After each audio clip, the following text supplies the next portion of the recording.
श्रीवरविन्द्यशिरोधिनि वासिनि विष्णुविलासिनि जिष्णुनुते भगवति हेशिति कण्ठकुटुम्बिनि भूरि कुटुम्बिनि भूरि कृते जय जय हे महिषासुरमर्दिनि रम्यकपर्दिनि शैलसुते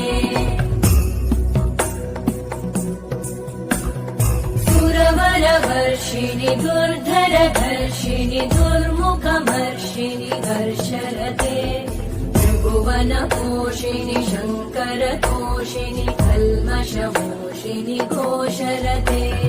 धनुजनिरोषिणि दितिसुतरोषिणि दुर्मदशोषिणि सिन्धुसुते जय जय हे महिषासुरमर्दिनि रम्यकपर्दिनि शैलसुते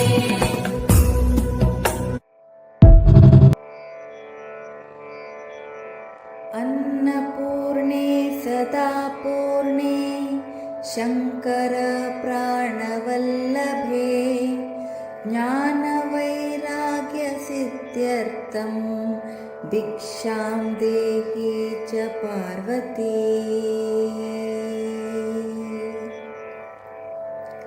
माता च पार्वती देवी पिता देवो महेश्वरः बान्धवाः शिवा